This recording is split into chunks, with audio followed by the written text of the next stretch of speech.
Assalamu alaikum, Bismillahirrahmanirrahim.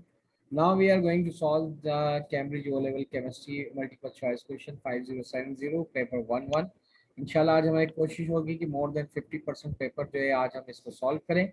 And what kind of tricks that we can use to solve that tricky paper. Okay.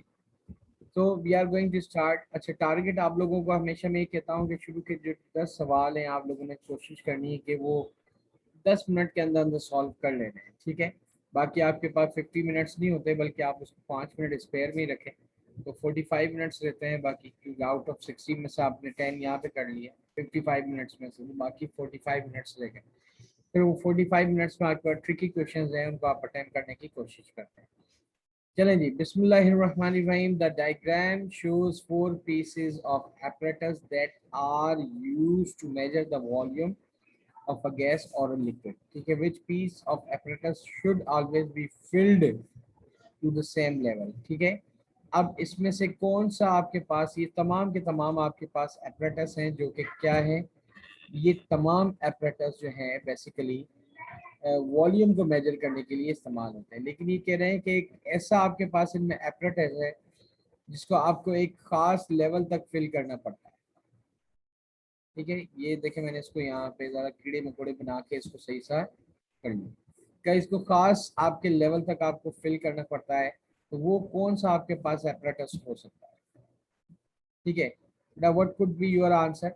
अगर हम यहाँ पे देखें कि यहाँ पे अगर ब्यूरेट है, गैस सिलेंज है, मेजरिंग सिलेंडर है, इन तमाम में हम देखें तो तमाम के जो वॉल्यूम है वो आपके पास जो है वो डिफरेंट हो सकते हैं. लेकिन ये always be fill to the same level, मतलब ये कि कभी भी एक ये एग्जैक्ट वॉल्यूम के हवाले से बात कर रहे हैं तो एग्जैक्ट वॉल्यूम के लिए आपके पास जो ये है दैट्स अ थिंग पिपेट.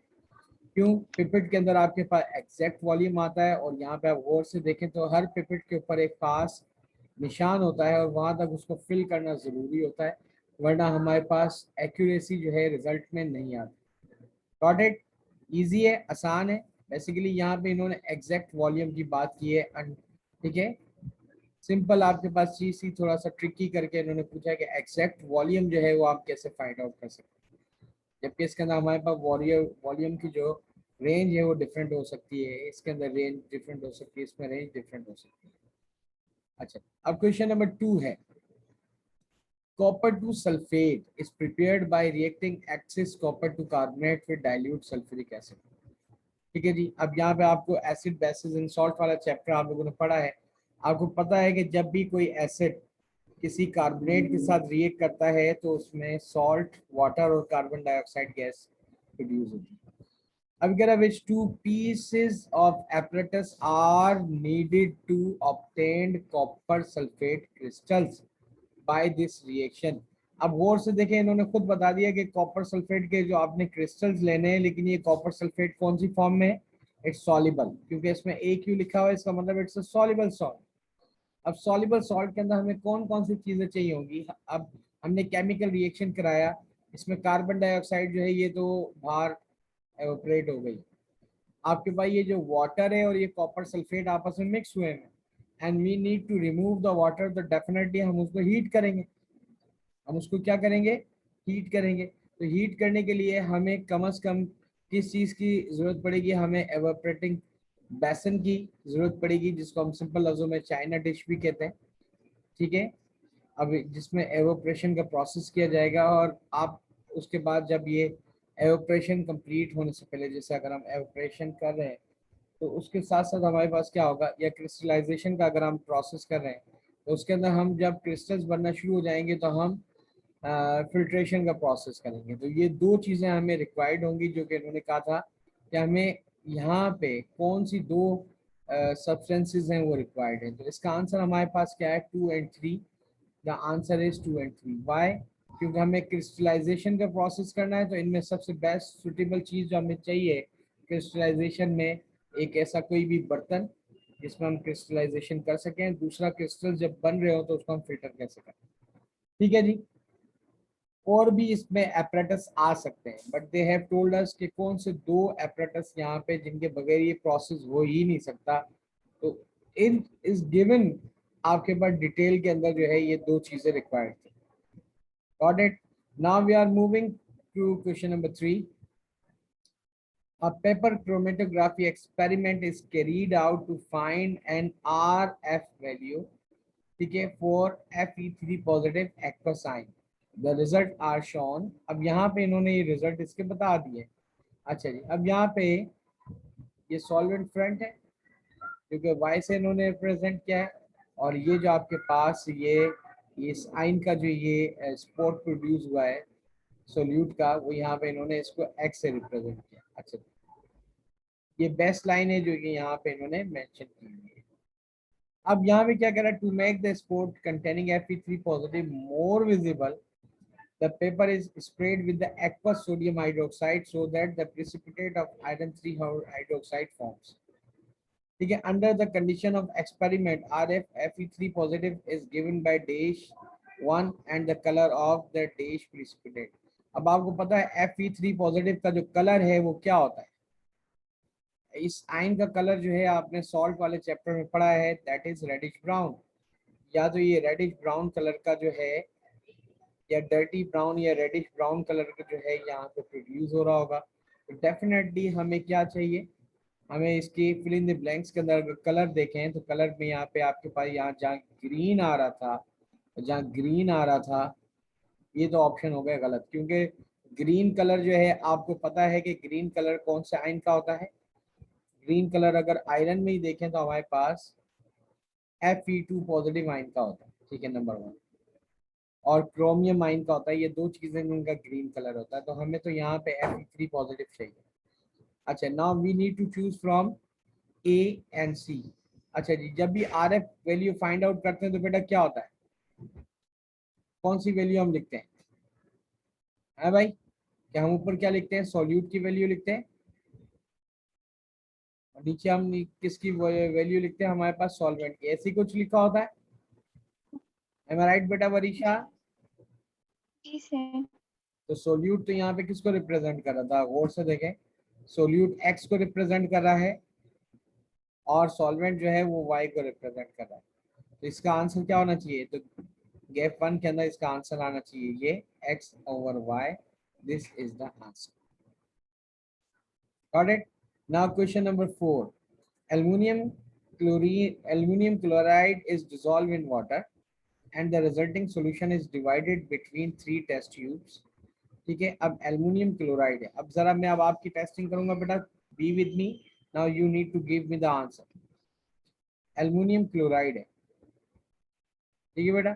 अब एल्युमिनियम क्लोराइड है, इसको आपने डिसॉल्व किया पानी में, ठीक है, और उसके बाद उसका जो रिजल्टिंग सोल्यूशन था उसको 3 टेस्ट ट्यूब्स के अंदर आपने बनाया, और 3 टेस्ट ट्यूब्स को आपने क्या किया कि which row gives the reagent for 3 test which could be used to confirm the presence of aluminium chloride.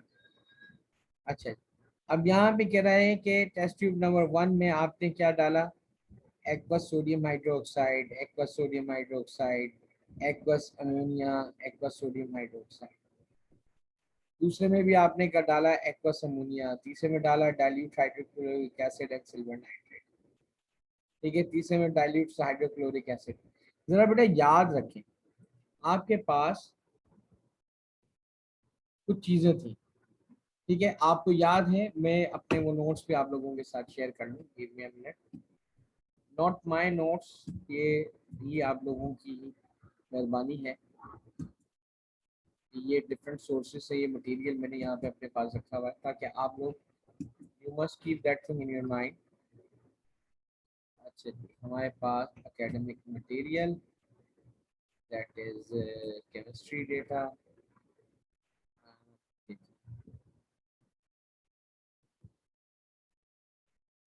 That is identification. यहाँ भी सवाल को सॉल्व करने से पहले आप लोगों के साथ थोड़ा सा कुछ मीठा हो जाए। वो मीठा होने का मकसद ये है कि टेस्ट फॉर एनाइंस, ठीक है, पॉजिटिव और नेगेटिव आइंस के लिए। अब आपको जो एल्युमिनियम की प्रेजेंस के लिए आप क्या करेंगे, और जो केटाइन जो है क्लोराइड की प्रेजेंस के लिए आप लोग क्या करेंगे। अच्छा, आप लोगों को पता भी है कि क्लोरीन, ब्रोमीन और आयोडीन के डिफरेंट कलर्स हैं जो कि आपके पास white, creamy white and off white colour produce करते हैं। अब वहाँ पे तो हो जाता है ये बात। अब एनाइंस के हवाले से अब यहाँ पे कुछ हम बात कर रहे हैं कि एनाइंस यहाँ पे कौन कौन से और किस तरीके से काम होंगे।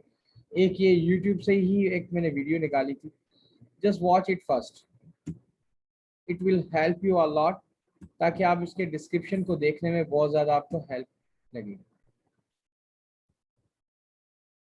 टेस्ट फॉर क्लोराइड आयन, पहले ही देखते ही क्या आपके पास रिएजेंट यूज किया गया है, एक्वस सिल्वर क्लोराइड सॉल्यूशन। ठीक है, ये जो टेस्ट ट्यूब है इसके अंदर क्लोराइड आयंस मौजूद हैं। Now what we are going to confirm by the help of aqueous silver chloride solution.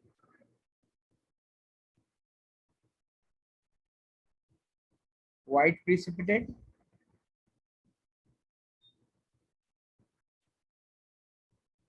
insoluble white precipitate are formed with the silver chloride। ठीक है, आयोडाइड के लिए लेड नाइट्रेट,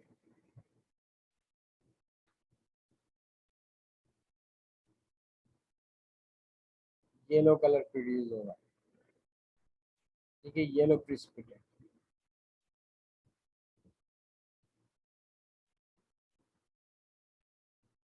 ठीक है, सल्फेट हमारे पास नहीं है, सल्फेट के लिए अब अभी आप रुक जाइए। ठीक है, क्लोराइड का आपको पता चल गया, क्लोराइड का आपको पता चल गया, सिल्वर नाइट्रेट आपके पास यूज किया जाना है। अच्छा, एक और यहाँ पे बड़ी जबरदस्त वीडियो थी और बहुत मतलब जबरदस्त है, although it's from China, लेकिन ये कि ये माल बहुत मटेरियल बड़ा जबरदस्त है। now look at this thing। ठीक है, इन चीज़ों को आगे की तरफ चलें, ऑब्जर्वेशन हमें करनी है। now there are different anions हैं इनमें। अब हमने यहाँ पे क्या करना है और ऑब्जर्व करना है, लाइक टेस्ट ट्यूब नंबर 1। ठीक है, डिफरेंट टेस्ट हैं इसके अंदर, ये दोनों ही आप लोगों के सिलेबस का हिस्सा है। सबसे पहले ही क्लोराइड आयन का है, मैं यहाँ पे क्लोराइड, ब्रोमाइड और आयोडाइड टेस्ट है यहाँ पे देखना चाह रहा हूँ। सिल्वर नाइट्रेट अगेन, देखें जी, white precipitate, silver nitride, white precipitate.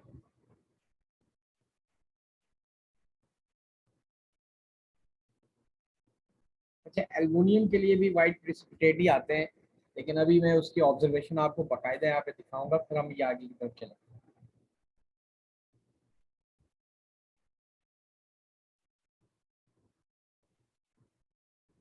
अगर इन्हीं प्रिसिपिटेट को अगर आप एक्सपोज करेंगे लाइट में तो ये डायरेक्ट क्या होते हैं, ये बेचारे जो हैं ये इनके अंदर ये सेटल डाउन हो जाएंगे और ये आपके पास सिल्वरी कलर के प्रोड्यूस हो जाएंगे। ठीक है, ये आपके पास क्लोराइड की प्रिपरेशन के हवाले से सिल्वर नाइट्रेट यूज की है।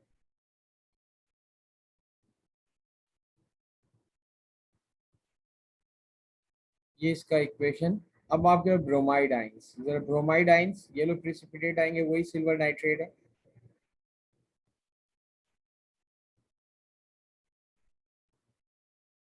पाल क्रीम कलर या फिर येलोइश कलर के आपके पास प्रिसिपिटेट आना शुरू होते हैं। इसको अगर ये पीछे अगर ब्लैक बैकग्राउंड के साथ देखें, लेकिन अगर इसके अंदर अमोनिया सॉल्यूशन भी ऐड करना शुरू करेंगे तो आपके प्रिसिपिटेट जो है वो डिजॉल्व हो जाएंगे। Now there are two things that you need to understand, और अगर इसको यहाँ पे एक्सपोज करेंगे तो they will turn grey slowly. अच्छा, इसी तरीके से अब आपके पास है एल्युमिनियम का। मैंने आपको क्या कहा, एल्युमिनियम भी जो है वो वाइट ही कलर प्रोड्यूस करता है, लेकिन यहाँ पे जो रिएजेंट यूज करेंगे वो sodium hydroxide and ammonia, aqueous ammonium दोनों इस्तेमाल कर सकते हैं। देखें, एल्युमिनियम 3 पॉजिटिव आयन है, सोडियम हाइड्रोक्साइड इसके अंदर यूज करेंगे, व्हाइट प्रेसिपिटेट आएंगे। ज्यादा सोडियम हाइड्रोक्साइड डालेंगे ये डिसॉल्व हो जाएंगे, बट ये डिमॉन्स्ट्रेशन बहुत ज्यादा जरूरी था जो कि आपको देखना चाहिए। ठीक है, व्हाइट प्रेसिपिटेट अगेन मूव, इसके अंदर और ज्यादा अमोनिया आप डाल दें। इसको जरा शेक कीजिए। Precipitate has been dissolved. ठीक है। अच्छा, मैं अब इसी केमिकल रिएजेंट को सोडियम हाइड्रोक्साइड की बजाय अब हम यूज करते हैं एक्वस अमोनिया।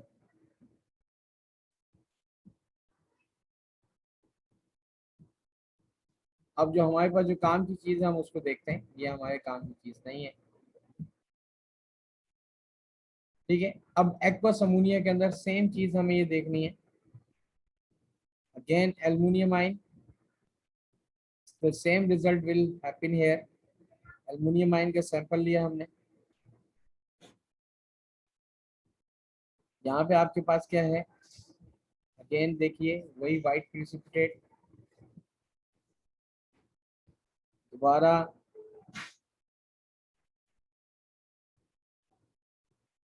White precipitate. चलें जी, एक्वस अमोनिया के अंदर एल्युमिनियम आयन की प्रिसिपिटेट डिसॉल्व नहीं होती। ठीक है, जबकि सोडियम हाइड्रोक्साइड के अंदर डिसॉल्व हो जाती है। अपने ये ऑब्जर्वेशन आपने देखा, देखा बेटा वरीशा? हेलो। अब बताएं कि test tube number 1, test tube number 2 और टेस्ट ट्यूब नंबर 3 के अंदर अगर हम यहाँ पे डालते हैं, मिसाल के तौर पे टेस्ट ट्यूब नंबर 1 के अंदर इन्होंने एक्वस सोडियम हाइड्रोक्साइड डाला, फिर एक्वस अमोनिया डाला, ये किस चीज की आयन की रिप्रेजेंटेशन करेगा कि क्या इसमें मौजूद है? किसको रिप्रेजेंट कर रहा है? एल्युमिनियम आयन को। एम आई राइट? ऐसी कुछ जी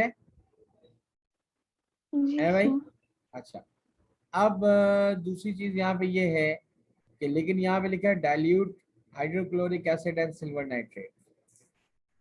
सिल्वर नाइट्रेट तो हम यूज नहीं कर रहे थे ना, सिल्वर, चले हमने सिल्वर नाइट्रेट यूज किया।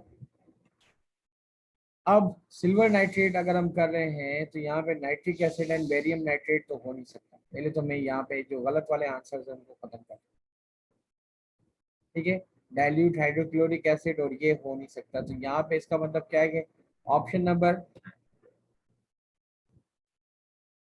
Number B and option number C has been completely eradicated। Now you have two options। यहाँ पे लिखा हुआ है aqueous sodium hydroxide aqueous ammonia, aqueous sodium hydroxide aqueous ammonia. ठीक है। Dilute nitric acid and aqueous silver nitrate, dilute nitric acid and aqueous silver nitrate. दोनों conditions के अंदर आपके पास कौन सी बेहतर होती है? Yes, what could be your opinion? ये दोनों ही सही है मेरे लिहाज से।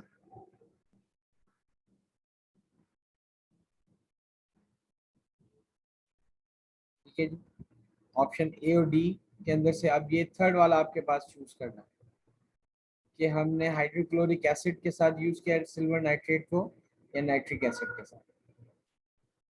And yes, yes Varisha? A sir. A sure? चले जी, एक काम और भी करते हैं, आपको एक और हिंट देते हैं हम यहाँ पे। अच्छा जी, एक और नोट्स हैं, बल्कि आप इसका स्नैपशॉट भी ले लीजिएगा यहाँ पे। That's my data and that's chemistry.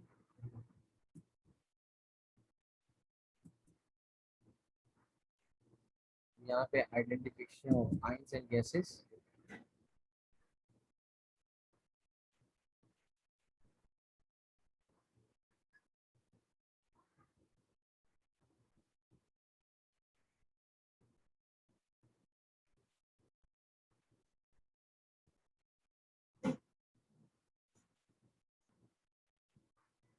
And I have one more.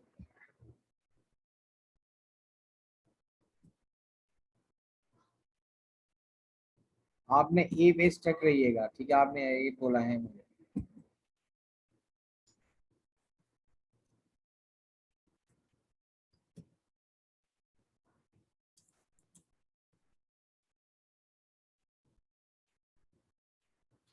अब ये आइडेंटिफिकेशन जो है हमें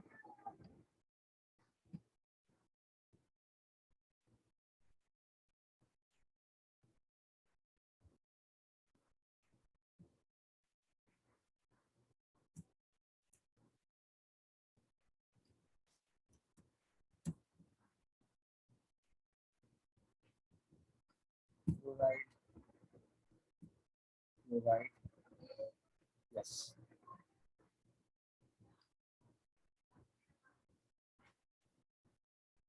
Now look at here बेटा, आपने क्या बोला था? ए बेटा जरा इसको देखिएगा क्या लिखा हुआ है, ठीक है। क्लोराइड के अंदर आपको सिल्वर नाइट्रेट तो यूज करना है, लेकिन पहले क्या यूज करना है हमें? नाइट्रिक एसिड, और उसके बाद सिल्वर नाइट्रेट यूज करना है, यानी इन दोनों चीजों का मिक्सचर होगा। अब ए के अंदर तो आपके पास हाइड्रोक्लोरिक एसिड है, इसी वजह से मैं यहाँ पे रुका, दैट्स इट। तो इसका आंसर क्या होगा? D. Answer is D. Dilute nitric acid के साथ आपने इस टेस्ट ट्यूब नंबर 3 के अंदर पहले नाइट्रिक एसिड डाला, फिर सिल्वर नाइट्रेट डाला, तो वहां पे आपके पास क्या हुए कि आपके पास सिल्वर नाइट्रेट की बजाय आपके पास सिल्वर क्लोराइड के आयंस प्रोड्यूस हुए। बेसिकली हुआ कि आपके एल्युमिनियम क्लोराइड से आपके पास एल्युमिनियम अलग हो गया, क्लोराइड अलग हुआ, और ये क्लोराइड ने सिल्वर के साथ रिएक्ट किया और they form the silver chloride, जो कि इनसॉल्युबल सॉल्ट्स होता है। इजाज,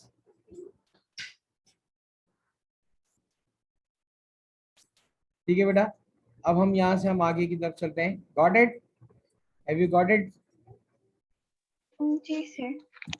एक मिनट बेटा, जरा अपने बेटे को मैं 2-4 थप्पड़ मारूं इसे, इसने मेरी जिंदगी हराम कर दी है। निकलो यहाँ से, इजाज जाओ। जाओ लाइट बंद करो।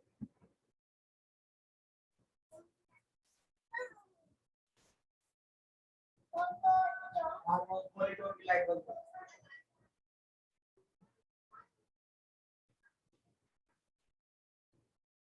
ओके सॉरी बेटा।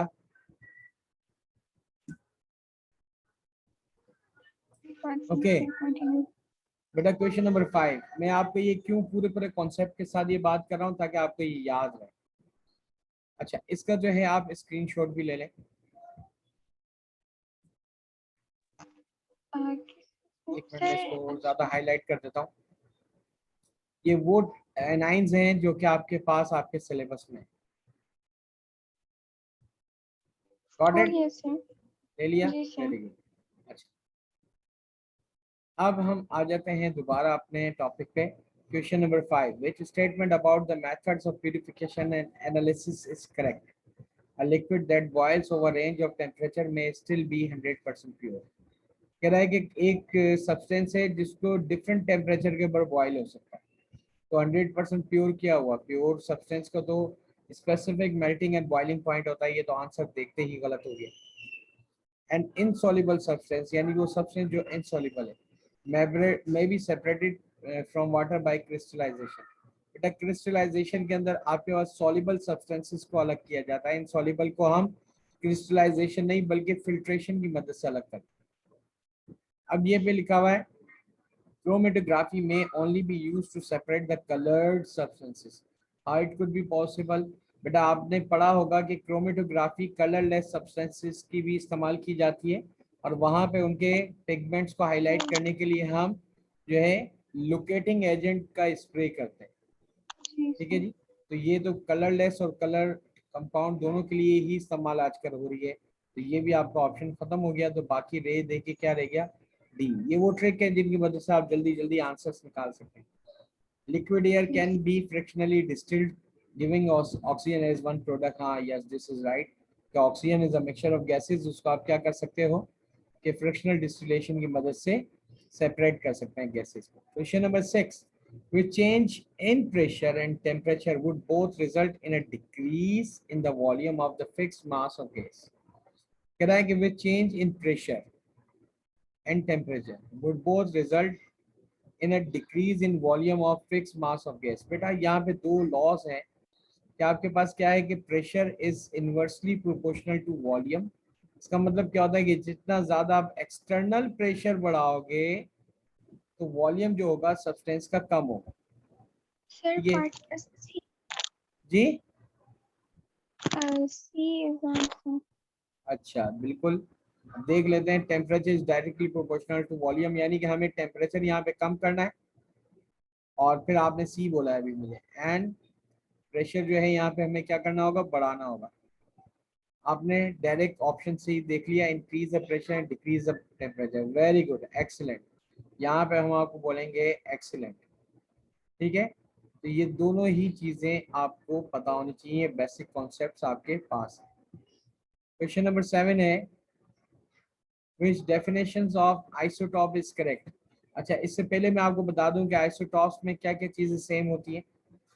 3 चीजें सेम होती हैं, बाकी सारी चीजें डिफरेंट होती हैं। सेम इसमें क्या होते हैं, प्रोटॉन होते हैं, सेम इलेक्ट्रॉन होते हैं, तो और सेम इसके क्या होती हैं, केमिकल प्रॉपर्टीज।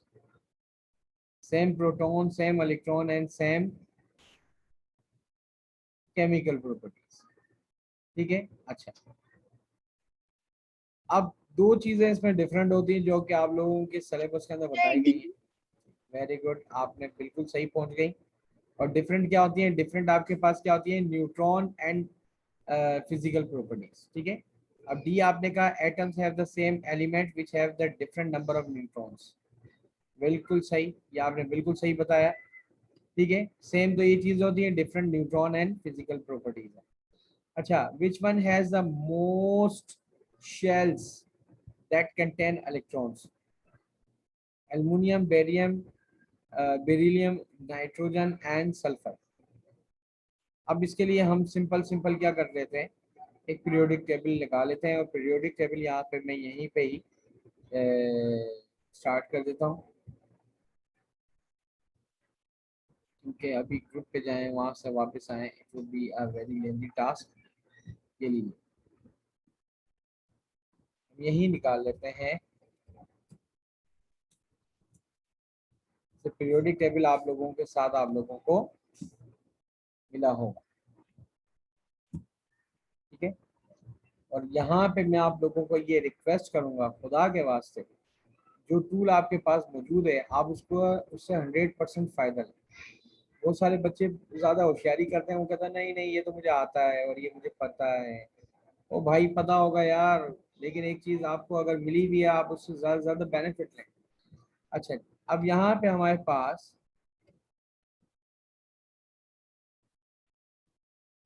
क्या पूछा गया था, एल्युमिनियम 3 पॉजिटिव आयन। अब एल्युमिनियम 3 पॉजिटिव आयन, ठीक है, मैं बगैर किसी के एल्युमिनियम के अंदर देखें ये कौन से पीरियड में, period number 1, period number 2, period number 3। ये पीरियड नंबर 3 में है, लेकिन इसमें 13 इलेक्ट्रॉन्स हैं। 3 इलेक्ट्रॉन ये माइनस हो जाएंगे 3 पॉजिटिव के लिए, तो इसमें रह जाएंगे 10। अब 10 इलेक्ट्रॉन जो है वो नियोन के करीब है ना, तो इसके अंदर यानी 2 शेल्स हो सकते हैं। क्या हो सकते हैं, 2 शेल्स हो सकते हैं। तो यानी कि इसका मतलब है कि मेरे पास यहाँ पे एल्युमिनियम जो है इसके अंदर 10 इलेक्ट्रॉन्स हैं। और 10 इलेक्ट्रॉन्स मीन्स पहले शेल में 2 और दूसरे शेल में 8, ये इसके 2 शेल्स बनेंगे। अब अच्छा जी, बेरिलियम है, ये 2 पॉजिटिव आए, बी बेरिलियम। अब गौर से देखें सर आपके पास जी, सल्फर होगा। सल्फर होगा, बिल्कुल सही पहुंची आप, क्योंकि सल्फर जो है सबसे आपके पास लास्ट के अंदर ही मौजूद है। लेकिन जरा गौर कर लेते हैं हम, थोड़ा सा देख लें कि आपकी बात तो बिल्कुल सही है। तो ये देखें, इसमें बेरिलियम का है, सल्फर क्यों होगा और बेरिलियम क्यों नहीं होगा, जरा इसका देखें। बेरिलियम किस तरफ है आपके पास,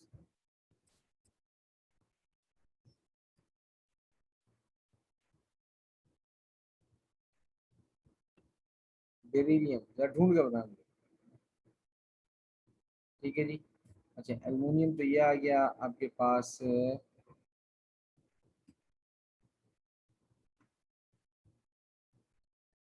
देन वी हैव सल्फर के अंदर देखें तो सल्फर के अंदर होते हैं आपके पास 16 इलेक्ट्रॉन्स। अगर चले मैं सल्फर का पहले यहाँ पे निकाल लेता हूँ।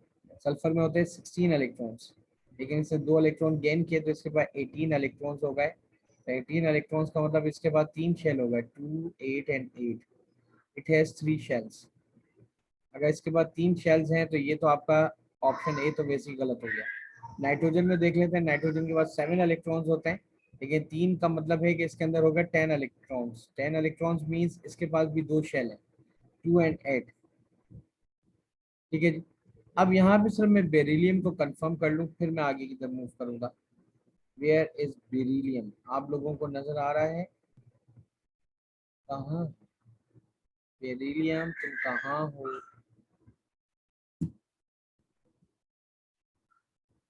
बेरिलियम तुम कहाँ हो?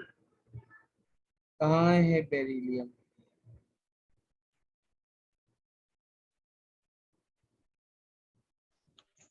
सर लिथियम के साथ टॉप में।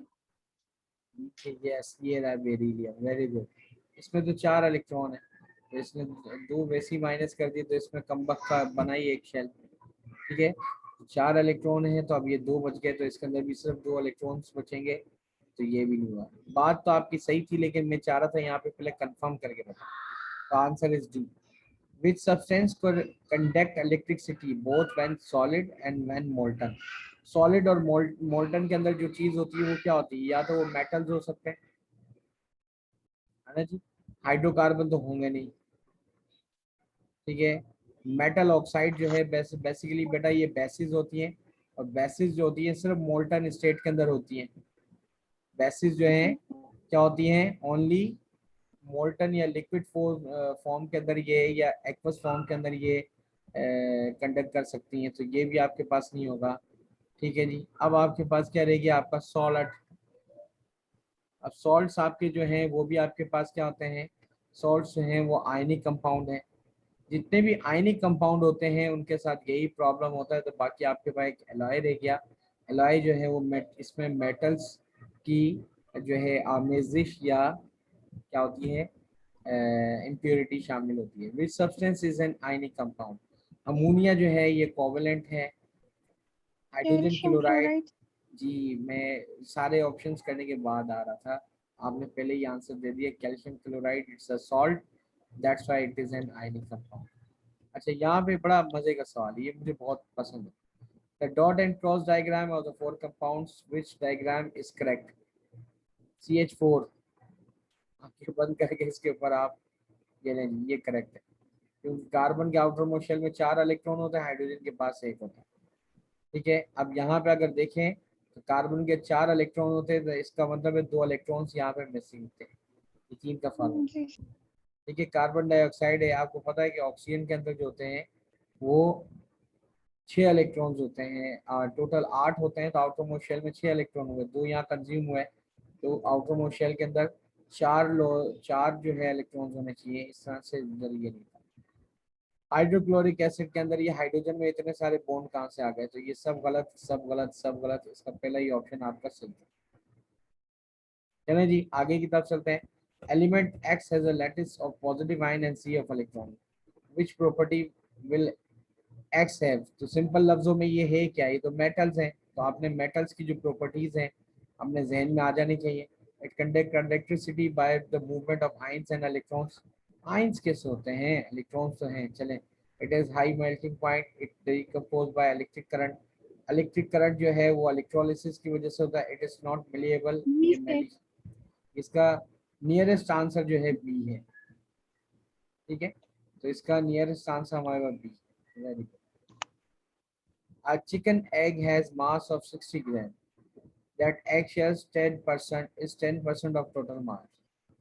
The eggshell is made up of calcium carbonate. What is the mass of calcium in the eggshell? भाई ये कह रहा है 10% है। ठीक है, ये पूरा आपके पास एगशेल जो है इसके टोटल मास का 1% है। तो इसके अंदर इतनी लंबी जाने की आपको जरूरत ही नहीं है। 60 ग्राम का 10% कितना होता है? ये रहा, simple mathematics. 60 multiply by 100 divided by,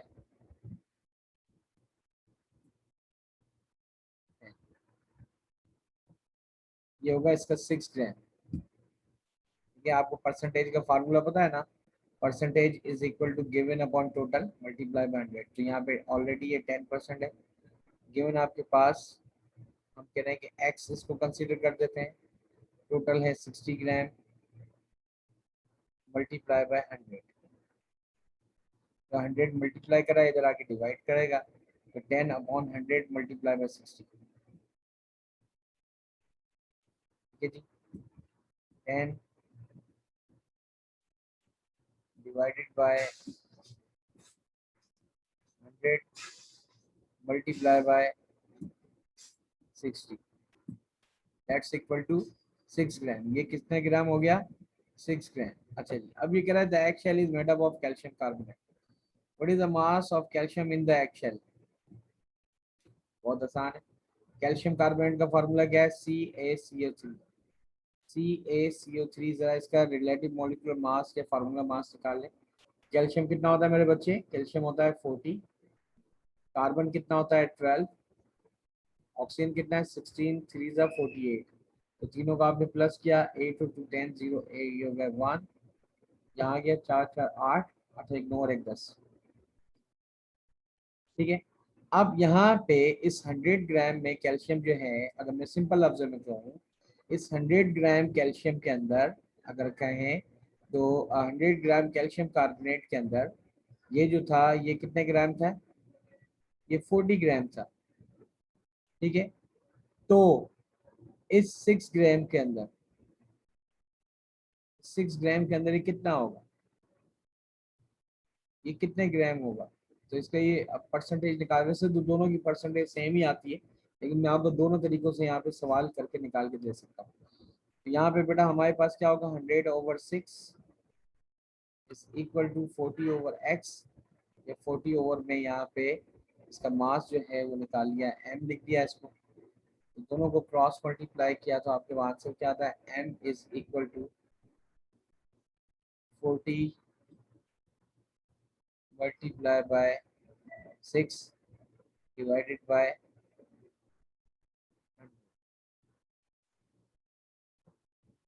ठीक है जी। 40 multiply by 6 divide by 100, 40 multiply by 6 divided by 100, that is 2.4 gram, that is 2.4 gram. अच्छा, अब परसेंटेज आप लगा लो इसका, बहुत आसान है। वैसे तो मैंने आपको दोनों चीज़ों के अंदर ही परसेंटेज दे सकता हूँ। तो यहाँ पे आपके पास क्या हुआ कि 2.4 ग्राम डिवाइडेड बाय 6 मल्टीप्लाई बाय 100, तो ये आपके पास क्या आंसर आया? ये आंसर आ गया आपका, ये बहुत आपके पास जबरदस्त चीज़ आ गई, डिवाइडेड बाय 6 मल्टीप्लाई 40, ये आपके पास 100। तो सर इसका, दोबारा इंटू 200 डिवाइडेड बाय 6 करें। जी बेटा, तो इसके अंदर सर सिंपल, जो ये तो आपको सिंपल 2.4 ग्राम, अच्छा परसेंटेज तो पूछ ही नहीं रहा ना ये तो इसके अंदर सिंपल लफ्जों में ये मास पूछ रहा है ना, तो मास तो ये आ गया हमारे पास 2.4 ग्राम, दैट इज, ये मास पूछा ना, what is the mass of calcium in the egg shell. मैं इसको दूसरे तरीके से भी आपको करके दिखा सकता हूँ, ये देखें, कैल्शियम कार्बोनेट के अंदर कैल्शियम जो है वो 40 है, तो मैं अगर इसको यूं करूँ 40/100 मल्टीप्लाई बाय 100, तो यानी कि कितने परसेंट हुआ? ये हो गया 40%, यानी कि कैल्शियम कार्बोनेट में कैल्शियम जो है वो 40% है। अगर यहाँ पे ये 40 की बजाय अगर ये 40% है, ठीक है, अब 40% जो है वो इसको रिप्रेजेंट कर रहा है, तो 100 के अंदर ये कितने ग्राम होगा? 6 ग्राम का 40% कितना होगा? सिंपल लफ्जों में 6 ग्राम का 40% कितना होगा? इतना लंबा अगर मैं नहीं जाऊं, चलें ये लें, बहुत सिंपल है, स्टिचियोमेट्री के बड़े सारे तरीके हैं। आंसर हमारे पास 2.4 ग्राम आ गया, लेकिन मैंने आपको सारे स्टेप्स के मुताबिक किया है। अब यहाँ पे 6 ग्राम का 40% क्या होता है? अगर मैं ही करूँ, यहाँ पे देखें, 2.4 ये 40% हो गया, और यहाँ पे 6.0 ग्राम मल्टीप्लाई बाय 100, आप इसको करके देख लें तो इसका आंसर तब भी आपके पास 2.4 ही आएगा, ठीक है। नेक्स्ट चलते हैं बेटा, ethanol can be made by the reaction C2H5Br NaOH sodium hydroxide sodium bromide, ठीक है। अब ये कह रहा है 5.0 ग्राम, अच्छा पहला वाला सवाल समझ में आ गया है, इसमें कोई कंफ्यूजन तो नहीं है?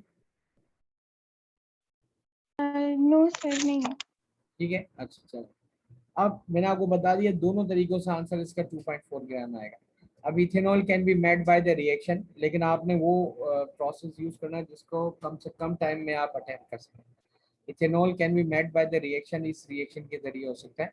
अब कह रहा है 5.0 ग्राम C2H5 Br, अगर ये 5.0 ग्राम अगर आपने यहाँ पे प्रोड्यूस हो रहा है, उसकी मदद से 1.5 ग्राम इथेनॉल प्रोड्यूस हो रहा है।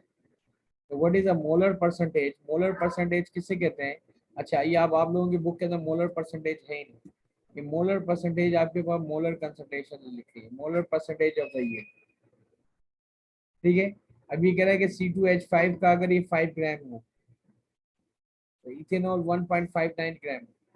अब इसका मोलर परसेंटेज आप कैसे निकाल सकते हो? बहुत आसान है। यहाँ पे C2H5 जो है ये खुद कह रहा है कि ये 1 मोल है, ये भी 1 मोल है, दोनों के मोल्स जो है वो दोनों के सेम है। इसका 1 मोल इसके 1 मोल को प्रोड्यूस कर रहा है। C2H5Br का भी 1 मोल है इक्वेशन के मुताबिक, और इसका भी क्या है ये, that is equal to 1 mole. Both have the 1 mole and 1 mole. अब इस 1 मोल के अंदर इस 1 मोल का जो मास है C2H5Br का जो मास है दैट इज 109 ग्राम, ये दिया हुआ है यहाँ पे। और इसका जो मास दिया हुआ है दैट इज वो दिया हुआ है 46 ग्राम। तो हमें रेशियो तो इन दो चीजों का बनाना है। 109 ग्राम is producing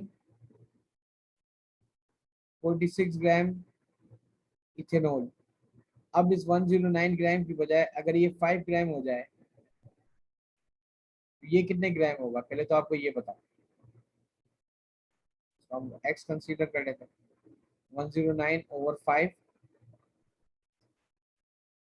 ठीक है, इज इक्वल टू 46/x। तो x इज इक्वल टू क्या हुआ?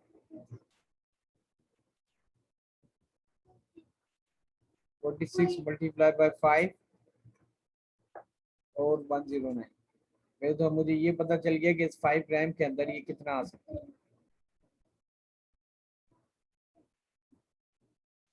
दैट इज 46 मल्टीप्लाई बाय 5, जो भी आंसर आता है उसको डिवाइड किया मैंने 109 से, मेरे पास आ रहा है 2.1109 ग्राम, यानी 2.11। इसका मतलब है मेरे पास 2.11 ग्राम आनी चाहिए। ये x जो है ये कितने ग्राम के बराबर हो गया? समझ आ रही है आपको बात? 2.11 ग्राम। ठीक है वरीशा, यहाँ तक चीज क्लियर है बेटा? जी सर। ठीक है, अब ये 2.11 ग्राम आनी चाहिए, लेकिन यहाँ पे आपके पास कितने ग्राम आई हुई है? 1.59 ग्राम। ठीक सर। अब ये परसेंटेज यील्ड पूछ रहा है, ठीक है। अब ये परसेंटेज यील्ड पूछ रहा है तो मेरे पास तो बहुत सा काम आसान हो गया। ये 1.59 की आपको इसको पहले मोल में कन्वर्ट कर दो। ये जो हमारे पास 1.59 जो है ये कितने मोल बनेगा? मोल का फॉर्मूला क्या है? Mass in gram divided by formula mass. तो आपके पास क्या है? 109 और सॉरी 1.59 1.59 डिवाइडेड बाय इथेनॉल का मास यहाँ पे इन्होंने क्या दिया है? इन्होंने दिया है 46। तो इसके मास मोल कितना बनता है? 0.035, 0.0345 मोल्स। ठीक है, ये मोल्स कह रहे हैं कि भाई इतने मोल्स प्रोड्यूस हो रहे हैं इस 5 ग्राम से, जबकि 5 ग्राम से कितने मोल्स प्रोड्यूस होने चाहिए मैथमेटिकली? वो होने चाहिए 2.11 ग्राम। अब जरा मैं इसको कर लेता हूँ, 2.11 ग्राम डिवाइडेड बाय 46, आपके पास आ रहा है 0.458 यानी 0.46। आपके पास यहाँ पे कितने मोल्स बनने चाहिए? 0.46 मोल्स। तो बेटा यील्ड का फॉर्मूला क्या होता है? प्रोडक्शन का, प्रोडक्शन का फॉर्मूला होता है यील्ड का, वो फॉर्मूला होता है मेरे बच्चे कि आपके पास actual yield upon theoretical yield, actual yield आपके पास है 0.0345 या 0.035 मोल्स, अगर हम इसको राउंड ऑफ करूं, ठीक है ना, 0.035 मोल्स, और ये जो आपके पास थ्योरेटिकल यील्ड है वो है 0.46 मोल्स। इन दोनों को मैं मल्टीप्लाई कर दूंगा आखिर में 100%, दोनों के मोल्स मैंने निकाल दिए। पहले जो इसकी एक्चुअल यील्ड थी वो ये रही, और जो थ्योरेटिकल यील्ड थी जो हमने कैलकुलेट करके निकाली वो ये रही, दोनों के मोल्स ये मौजूद है। अब देख लेना आंसर,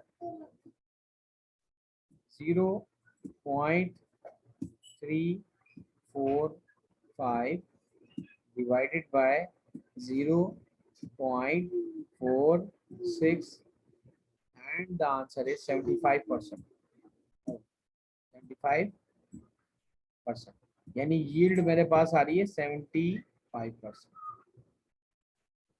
समझ में आई चीज ये? हेलो, जी सर। ठीक है। यील्ड का फार्मूला होता है, मैं आपको यहाँ पे लिख के बता दूं, यील्ड मींस प्रोडक्शन। प्रोडक्शन का जो फार्मूला होता है एक्चुअल यील्ड, यानी हकीकत के अंदर जो चीज हो रही हो, जो प्रोडक्शन हो रही हो, divided by theoretical yield. Theoretical yield का मतलब जो कैलकुलेशन करके आपने निकाली हो लेकिन इसका हकीकत से कोई लेना देना ना हो, मल्टीप्लाई बाय 100। अब ये दोनों के मोल्स निकाले जाते हैं, ठीक है। एक्चुअल यील्ड आपके पास आ रही थी 1.59 ग्राम, थ्योरेटिकल यील्ड आ रही थी 2.11 ग्राम, दोनों को टोटल किया, इनके मोल्स पहले कन्वर्ट किए और मल्टीप्लाई बाय 100 कर दिया, मेरे पास आंसर आ गया 75%। अगर मैं मोल नहीं भी करता तो इसका आंसर इसके करीब करीब आ सकता था। मैं आपको बगैर मोल के भी करके हम एक्सपेरिमेंट करके देखते हैं। एक्चुअल यील्ड कितनी आई थी 1.59 ग्राम, थ्योरेटिकल यील्ड कितनी आई थी 2.11 ग्राम, ठीक है, और मल्टीप्लाई बाय क्या हुआ 100, क्या आंसर आ रहा है 75.35। यानी कि कहने का मकसद ये है कि अगर आपके पास टाइम कम हो तो जरूरी नहीं है कि आप एक्चुअल यील्ड और थ्योरेटिकल यील्ड के आप यहाँ पे मोल्स फाइंड आउट करें फिर उनको डिवाइड करके मल्टीप्लाई करें, नहीं, आप डायरेक्ट जो मास से भी कर सकते हो, आपके पास नियरेस्ट आंसर के ऊपर आप पहुंच जाते हैं। Got it? Can we move further? जी सर। आसान है, इसका वो ले लें, स्नैपशॉट ले लें बेटा। देखें ये एक्चुअल यील्ड और ये इसकी यस थ्योरेटिकल सर। यील्ड, ठीक है, ले लिया। दोबारा देखें एक्चुअल यील्ड थ्योरेटिकल यील्ड। अच्छा जी, अब यहाँ पे लिखा हुआ है an aqueous solution contains 0.1 mole of zinc and 0.01 mole of zinc ion and 0.01 mole of copper ion. Aqueous sodium hydroxide is added until in excess, ठीक है, after shaking the mixture is filtered, ठीक है, what remains on the filter? आपको पता है zinc और copper, ठीक है। अब कॉपर जो है इसका जो कलर जो आता है ना कॉपर का, वो आपके पास क्या आता है, वो ब्लूइश कलर आ जाता है, ब्लू प्रिसिपिटेट आते हैं। और जिंक के जो आपके पास आते हैं वो क्या आते हैं, वो आते हैं व्हाइट प्रिसिपिटेट। लेकिन एक्सिस के अंदर जो मैंने आपको यहाँ पे दिखाया था, ये मैंने कहा था इसका आप वो भी ले लें अपना, क्या कहते हैं इसको, स्नैपशॉट। एक्सिस के अंदर हमारे पास जो जिंक है ना वो क्या होता है, वो सॉल्युबल हो जाता है, ठीक है। सोडियम हाइड्रोक्साइड के अंदर अगर हम देखें तो सोडियम हाइड्रोक्साइड में मेरे बच्चे एक्सिस के अंदर जो जिंक होता है वो क्या हो जाता है, ये लिखा हुआ है, ये देखिए जिंक को मैंने यहाँ पे हाईलाइट कर दिया, ठीक है। Precipitate form given a colourless solution, ठीक है। आपके पास यहाँ पे जिंक के व्हाइट प्रिसिपिटेट होते हैं और एक्सिस के अंदर ये क्या होते हैं, एक्सिस के अंदर ये कलरलेस हो जाता है, यानी कि इसके मसला ये है कि ये व्हाइट प्रिसिपिटेट नहीं रहते, जबकि कॉपर के हमारे पास लाइट ब्लू कलर के प्रिसिपिटेट फॉर्म होते हैं और ये स्टिल परसिस्ट करते हैं। अब ये कह रहा है what remains on the filter, filter पे होगा क्या, फिल्टर पे सिर्फ 0.01 मोल होंगे, वो भी किसके, कॉपर के व्हाइट प्रिसिपिटेट के। क्यों क्यों भाई, मैंने आपको क्या कहा, एक्सिस के अंदर जो जिंक क्या होता है वो डिसॉल्व हो जाता है, एक्सिस के अंदर ये व्हाइट आया, फिर ये व्हाइट आने के बाद एक्सिस में क्या हो गया, ये कलरलेस। समझ में आ रही चीज है आपको? लेकिन कॉपर जो था वो ब्लू रहा, वो एक्सिस के अंदर भी वो उसकी प्रिसिपिटेट जो थे वो एक्सिस सोडियम हाइड्रोक्साइड के सॉल्यूशन के अंदर भी वो क्या रहे, ब्लू ही रहे। ठीक है ना, इज दैट क्लियर? आगे चलें बेटा, आसान है। जी सर। ठीक है, कुछ कुछ अच्छा चले हम ये लास्ट क्वेश्चन करेंगे, 740 हो गए हैं और उसके बाद हम इसको इंशाल्लाह कल कंटिन्यू करेंगे। Which arrangement is used to electroplate copper onto a steel की। एक स्टील की है, मैं यहाँ पे आपको चलें इसका कलर थोड़ा सा चेंज कर देता हूँ। इलेक्ट्रोप्लेटिंग करते हैं, जब इलेक्ट्रोप्लेटिंग के अंदर हमारे पास क्या होता है, ये एक हमने ये की ले ली और इस की को हमने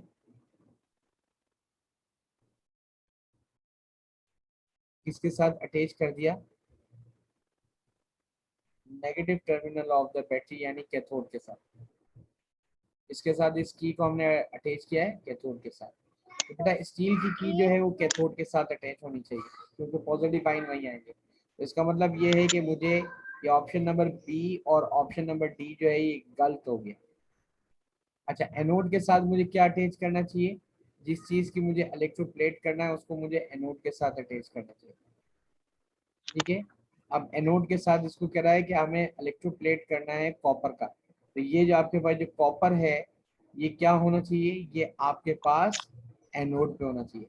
अब यहाँ पे देखिए सर पीस एक ऑफ, ओके गॉट इट, आप तो आ गए, बहुत इंटेलिजेंट हो गए, वेरी गुड। इसका मतलब ये है कि पीस ऑफ प्योर कॉपर यहाँ पे ही आ गया।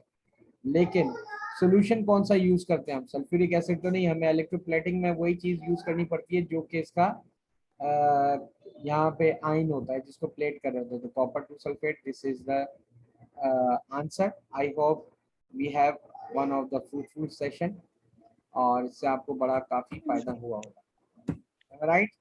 जी सर। चलो, so we will start from the question number 17 from onward tomorrow. तो इंशाल्लाह ये बहुत जल्दी आपको इसकी रिकॉर्डिंग भी मिल जाएगी। इज देयर एनी क्वेश्चन जी regarding the topic? No sir, इसकी मैं प्रैक्टिस कर लूंगी सर। चलें ठीक है, thank you very much, okay, अल्लाह हाफिज। Yes, sir.